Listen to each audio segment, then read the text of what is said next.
रीट परीक्षा 26 सितंबर को है और केवल तैयारी में 15 दिन ही बचे हैं।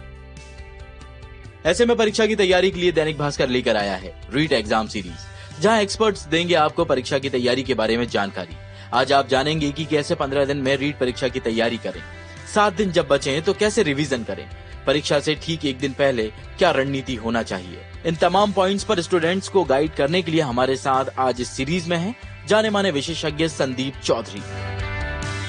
दैनिक भास्कर ऐप में बच्चों आपका हार्दिक स्वागत है। अब मैं ये समझाने जा रहा हूँ कि आप इन 15 दिनों का सदुपयोग कैसे करें। देखिए, 15 दिन आपके पास केवल बचे हैं। इनमें से स्कोरिंग टॉपिक कौन से हैं, सिलेबस को कैसे बांटोगे, किन बातों को ध्यान में रखोगे। बच्चों, आपने जो पढ़ा है वो सफिशिएंट है। आपको बाजार से कोई नई किताब नहीं खरीदनी है, कोई मॉडल टेस्ट पेपर नए नहीं खरीदने हैं, क्योंकि इस रीट के सिलेबस में करंट जीके नहीं है। इसमें एसएसटी वालों के एसएसटी के क्वेश्चन आएंगे, साइंस वालों के साइंस मैथ के क्वेश्चन आएंगे, विज्ञान वाले विद्यार्थियों के विज्ञान और गणित के क्वेश्चन आएंगे। तो नई किताब बाजार से कोई नहीं खरीदनी है। आप लोगों की जो लगे कि यार ये पार्ट मेरा थोड़ा सा कमजोर है, आप उसको बार बार पढ़ो, याद नहीं करना है, क्योंकि परीक्षा में क्वेश्चन आएगा। और क्वेश्चन के नीचे ऑप्शन आएगा और इसी ऑप्शन में से एक उत्तर होगा। यानी परीक्षा में क्वेश्चन आएगा, नीचे उत्तर आएगा। आपको याद करने की भी जरूरत नहीं है। परीक्षा में क्वेश्चन आएगा, साथ में उत्तर आएगा। आपका वो देखा हुआ होना चाहिए। अतः आपका जो भी टॉपिक आपको ऐसा लगे कि टिपिकल, आप उसको एक बार देखें। याद नहीं करना है, याद करने के चक्कर में नहीं पड़ जाना, अपने को याद नहीं करना है, अपना वो देखा हुआ होना चाहिए। क्योंकि हमारी परीक्षा बहुत आसान परीक्षाओं में से एक परीक्षा है। इसमें क्वेश्चन आएगा, नीचे उत्तर आएगा, बस वो इतना ही अंतर है। वो उत्तर ऑप्शन के माध्यम से आएगा। अतः आपकी मनोविज्ञान के 30 क्वेश्चन आपकी परीक्षा में आएंगे। आप मनोविज्ञान की मोटी मोटी बातें रीडिंग कर लो। आपके 15 क्वेश्चन हिंदी के, 15 हिंदी वीडियो के आएंगे। ये कॉमन है सारे बच्चों के। एल फर्स्ट वालों के भी हिंदी कॉमन है, मनोविज्ञान कॉमन है, और सेकंड भाषा संस्कृत, अंग्रेजी, उर्दू या जिसने भी ले रखी है वो कॉमन है। अर्थात 90 क्वेश्चन सारे बच्चों के लिए एज इट इज ही कॉमन है। तो आप जो चीज पहले से पढ़ रखी है उसको बार बार पढ़िए। याद नहीं करना, पढ़ा हुआ होना चाहिए।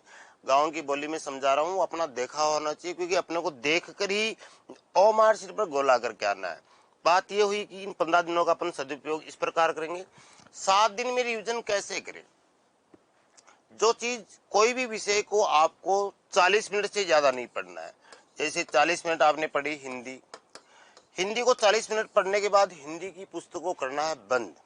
और बंद करने के बाद आपको ये सोचना है आंखें बंद करके कि मैंने इतनी देर क्या पढ़ा। इसको बोलते हैं चिंतन मनन, इसको बोलते हैं मेडिटेशन, और इसको इतिहास की लैंग्वेज में बोलते हैं आध्यात्मिक अध्ययन। जो भी चीज आपके कंठस्थ नहीं हो तो आपको 40 मिनट से ज्यादा पढ़ना ही नहीं है। 40 मिनट हिंदी पढ़ी, उसके बाद 40 मिनट आपने संस्कृत पढ़ी, 40 मिनट से ज्यादा पढ़ना ही नहीं है। 40 मिनट संस्कृत पढ़ने के बाद संस्कृत की पुस्तक को, नोट्स को बंद करना, बंद करके आंख बंद करके सोचना कि मैंने इतनी देर क्या पढ़ा। इसे बोलते हैं चिंतन मनन। 40 मिनट से आपको मनोविज्ञान पढ़नी है। 40 मिनट से ज्यादा किसी भी सब्जेक्ट को पढ़ना ही नहीं है। बंद करने के बाद ये सोचना कि मैंने इतनी देर क्या पढ़ा। चिंतन मनन के साथ पढ़िए। चिंतन मनन करने, प्रत्येक विषय को 40 मिनट पढ़ने के बाद करीबन 5 से 7 मिनट आप चिंतन मनन को देना है। चिंतन मनन करने से कॉन्फिडेंस बढ़ता है। चिंतन मनन करने से आपके सामने जो 4 ऑप्शन आएंगे, आप उसको ये पहुंचाने में सक्षम रहोगे कि मुझे कौन सा उत्तर सही है। अतः 40 मिनट से ज्यादा किसी विषय को पढ़ना ही नहीं है। पेपर के एक दिन पहले क्या करें। देखो बच्चों, पेपर के एक दिन पहले पढ़ाई को पूर्णतः बंद कर देना है। अपने सारे नोट्स, किताब, कॉपी बंद कर देनी है। बंद करने के बाद आपको ऐसा लगेगा कि मैं तो सब कुछ भूल गया हूँ। तो आपको याद करके करना भी क्या है भाई, याद करके करना भी क्या है। आपकी परीक्षा में क्वेश्चन आएगा और नीचे फिर वही बात, आपकी परीक्षा में क्वेश्चन आएगा फिर नीचे उत्तर आएगा। बस वो आपका देखा हुआ होना चाहिए। लेकिन आपकी सबसे बड़ी प्रॉब्लम जो होती है वो मैं ये सिखाने जा रहा हूँ। क्वेश्चन होता है 1, ऑप्शन होते हैं 4। आपकी आवाज आती है यार डी सही, यार ए सही है। थोड़ी सी देर बाद में फिर आवाज आती है कि ए है, बाई आंख फटक रही है, डी सही है। अब क्वेश्चन तो होता है 1, ऑप्शन होते हैं 4, आपकी आवाजें आती हैं 2। प्यारे बच्चों, जब तक 2 आवाज आएंगी सिलेक्शन नहीं होगा, क्योंकि ओ मार्क शीट पर गोला करना है 1। अतः इन दोनों आवाजों को एक आवाज में बदलने का बहुत छोटा सा तरीका है।